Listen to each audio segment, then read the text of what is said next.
harapan besar tentunya kepada masyarakat, harapan besar dari masyarakat atau rakyat terhadap Komisi Percepatan Reformasi Polri. Saya langsung tanyakan ke Mbak Pungki. Mbak Pungki, ini kan dalam kurun waktu 3 bulan, artinya 3 bulan kurang justru ya. Bagaimana kemudian untuk agar harapan masyarakat terhadap komisi ini bisa sesuai dengan ekspektasi, bisa perubahan besar, reformasi besar dilakukan di tubuh kepolisian. Apa yang kemudian Anda rekomendasikan? Kami berharap bahwa ini kan keinginan bersama ya untuk polisi yang lebih baik gitu. Nah, jadi masyarakat juga diharapkan untuk proaktif memberikan masukan-masukan kepada komisi. Kemudian kalau komisi sendiri memang sudah punya agenda-agenda. Artinya misalnya 1 bulan pertama beliau-beliau akan menerima belanja masalah dari masyarakat, belanja masalah dari kelompok-kelompok masyarakat sipil dan sebagainya. Nah, itu sudah dilakukan. Kemarin kita membaca di media ada audiensi dengan beberapa kelompok masyarakat. Termasuk yang ramai hari ini juga. Termasuk hari ini. Kemudian juga selanjutnya untuk melakukan perumusan dan sebagainya turun ke daerah dan selanjutnya membuatkan rekomendasi. Nah, itu yang sudah menjadi yang kami baca itu yang menjadi tugas dari komisi dan kemudian masyarakat harus mengawal seperti apa. Keterlibatan mengawal masyarakat seperti apa? Dengan mengikuti pemberitaan-pemberitaan terus kemudian memberikan masukan-masukan saya rasa perlu karena juga tim komite juga memberikan kesempatan untuk hotline ya. Jadi masyarakat bisa memberikan masukan-masukan. Jadi diharapkan seperti itu serius dan kami optimistis. Apalagi juga DPR ada panja, saya rasa ini sinergis dan polisi sendiri juga sudah punya tim akselerasi transformasi. Saya rasa semua pihak ingin supaya polisi berbenah dan ini jadi momentum. Jangan sampai momentum ini lewat, karena kalau lewat ya sudah, kita tunggu momentum lain, sayang sekali. Jadi ini utang yang memang harus diselesaikan. Baik. Utang yang harus diselesaikan Pak Arianto untuk bisa mewujudkan Polri yang profesional, humanis, lalu juga transparan, akuntabel, harapan dari seluruh masyarakat begitu. Artinya bagaimana kemudian gambaran ideal Polri masa depan kalau menurut Anda sebagai penasehat Kapolri? Gambaran polisi masa depan itu ya sudah seperti yang diomong-omongkan oleh polisi yang idealis itu Pak, polisi yang tribrata. Tribrata itu polisi dulu Pak, polisi itu lahir ya Pak. Itu mempunyai kaul, jadi dia ingin jadi polisi itu ya. Polisi itu adalah nomor 1 abdi utama daripada masyarakat. Dia sebagai pelayan Pak, bukan sebagai penguasa. Jadi dia harus tunduk pada masyarakat, humanis pada masyarakat. Yang nomor 1. Yang kedua, negara yang utama, warga negara teladan. Artinya memberikan contoh meneladani ketaatan aturan. Dia juga di samping memberi contoh yang baik, juga menegakkan hukum dan juga menyuluh hukum. Yang ketiga adalah jana anusasana. Itu tugas polisi, wajib menjaga ketertiban pribadi daripada rakyat. Itu cita-cita polisi Pak. Jadi, dan kemudian sumpahnya itu ada 4 Pak. Satu prasatnya, setia Prabu, itu setia kepada pimpinan yang sah. Yang kedua, mengenyahkan musuh negara, artinya menghilangkan semua kejahatan. Terus yang ketiga, mengagungkan negara, artinya mewakili kehadiran negara dimanapun ada daerah kritis, dia mesti datang ke situ. Gitu. Yang terakhir, tansa tresnama, tidak terikat pada sesuatu, tanpa pamrih, artinya anti korupsi. Itu Pak yang gambaran polisi yang idealis itu kayak gitu Pak. Dan itu sudah dijabarkan menjadi petunjuk-petunjuk yang ada Pak itu Pak. Bagaimana supaya tidak ini. Sudah ada. Saya bikin dulu tahun 2009 saya bikin. Cuman pelaksanaannya di lapangan itu jarang yang baca itu Pak. Dan kemudian penegakannya pada aturan itu kurang itu tadi karena pengawasannya nggak efektif itu tadi. Itu tadi. Jadi kalau gambaran idealis dan pedoman-pedomannya sudah lengkap Pak. Sekarang tinggal ini Pak dimaksimalkan, makanya kita tekanannya pada quick win ini Pak. Ini perubahan-perubahan yang pakai petunjuk yang praktis ini dan kemudian dicek dengan yang pengawasan dan dengan kemauan yang betul-betul besar gitu Pak. Pakai pantai integrasi itu tadi. Gongnya itu tadi Pak. Jadi saya jadi Kapolda, saya jadi Kapolda, saya jamin ya tidak ada judi di daerah saya. Kalau sampai ada judi di daerah saya 1 bulan ganti dengan yang lain. Kurang apa kayak gitu? Kan gitu kesungguhannya gitu ya, mudah-mudahan itulah harapan saya kalau saya kayak gitu.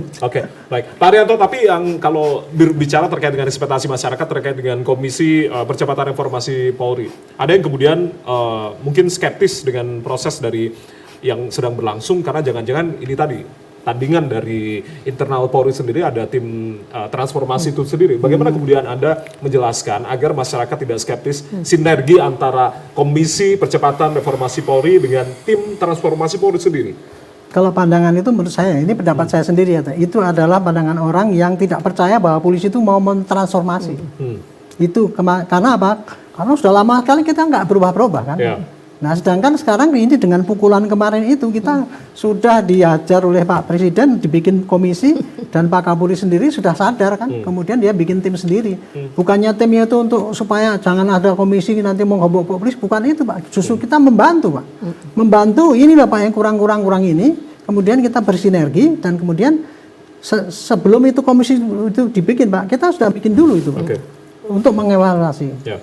Ya, tadi saya ingin menyinggungnya tadi Pak, saya senang Pak, karena Pak Prabowo ternyata ya beliau wise sekali ya Pak. Jadi ini tujuan reformasi itu adalah untuk memperbaiki polisi.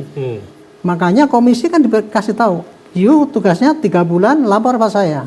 Kalau hal-hal yang masalah internal langsung sampaikan pada polisi untuk langsung ditindaklanjuti. Tapi kalau hal-hal yang membutuhkan nanti policy yang lebih tinggi, laporkan pada kita, nanti akan kita bahas. Contohnya mungkin ya, kalau yang besar itu misalkan struktur polisi di mana, mungkin ya kira-kira itu kan, itu harus membutuhkan kebijakan di luar polisi sendiri kan. Tapi kalau hanya memperbaiki kelemahan kinerja, pelayanan yang harus meningkat itu cukup disentil aja pada Pak Kapolri, itu langsung dikerjakan, nggak usah nunggu keputusan dari saya. Baik, Gitu. baik. Saya kira gitu Pak. Ya.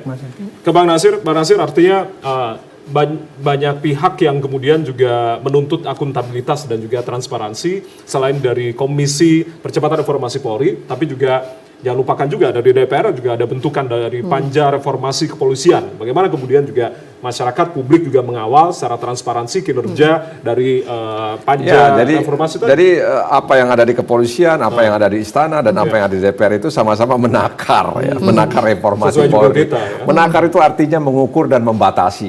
Itu menakar namanya. Jadi cocok sebenarnya kosakata ini. Jadi menakar itu sebenarnya adalah mengukur dan membatasi. Apa yang dibatasi dan apa yang diukur. Itulah tugas yang ada di kepolisian, yang ada di istana, yang ada di DPR. Untuk menghasilkan polisi yang dicintai oleh masyarakat, polisi yang profesional, modern, terpercaya, seperti yang waktu itu tagline-nya Pak Tito jadi Kapolri, yang sekarang itu presisi, akurat, melihat gejala-gejala yang ada di tengah-tengah masyarakat, terutama aspek penegakan hukumnya. Jadi dulu waktu Bambang Hendarso Danuri jadi Kapolri, ada tagline-nya, mari kita keroyok rame-rame reserse. Ya, dari waktu itu dikeroyok rame-rame, dijaga musuhnya, karena di sini sekali terjadi banyak penyimpangan. Jadi waktu itu beliau minta agar mari kita keroyok rame-rame, istilahnya waktu itu. Nah mudah-mudahan apa yang dilakukan oleh istana lewat komite percepatan, kemudian kami dan kepolisian itu bisa menghasilkan polisi idaman masa depan untuk Indonesia. Momentum loh Bang ini. Iya, momentum. Momentum Makanya ada 3 momentum ini harus diikat sama-sama, jangan lepas lagi. Nah karena itu ukurannya harus pas, ya kan. Batasan itu juga harus pas. Jadi jangan selalu membatasi sehingga dia nggak bisa bergerak, atau jangan kemudian membiarkan sehingga dia leluasa. Itu namanya bukan menakar. Nanti kita akan tekor. Tapi optimis juga. Insya Allah optimis. Dari Komisi Percepatan. Kita optimis. Ya, kita optimis bahwa semua ingin kepada kebaikan. Ya.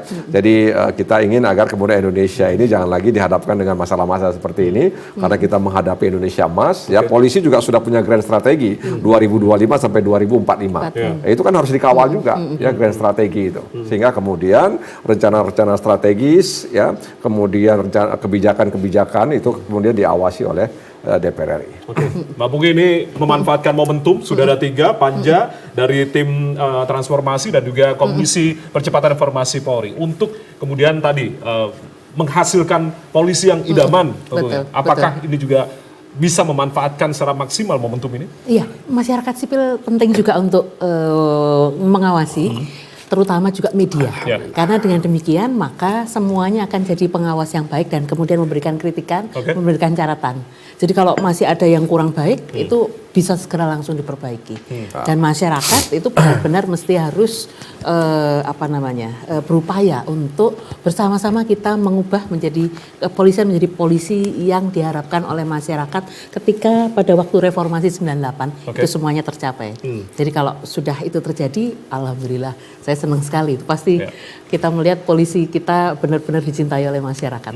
Kita kawal secara bersama-sama agar kemudian tadi menjadi polisi idaman yang profesional, humanis, transparan, dan juga akuntabel sesuai dengan harapan dari publik selama ini dan juga harapan dari narasumber yang tertulis di logo arah angin TVRI di pesawat kertas. Semoga reformasi Polri dapat dikerjakan secara lancar dan juga cepat. Itu yang kemudian diharapkan oleh Pak Arianto. Lalu juga reformasi kepolisian harus menyentuh semua aspek, struktural, instrumental, dan juga kultural. Reformasi tidak boleh berhenti. Bang Nasir juga menuliskan seperti itu. Reformasi Polri harus berhasil mewujudkan harapan masyarakat. Dari Mbak Pungki, kita terbangkan terlebih dahulu harapan-harapan dari masyarakat. Kita ikuti arah anginnya seperti apa terkait dengan harapan-harapan ini. Terima kasih sekali lagi Pak Arianto, Bang Nasir sudah bergabung. Mbak Pungki, terima kasih sudah bergabung bersama kami. Demikianlah arah angin TVRI. Saya Ardianto Wijaya mewakili teman-teman yang bertugas mengucapkan terima kasih atas kebersamaan Anda. Selamat malam, sampai jumpa. Terima kasih.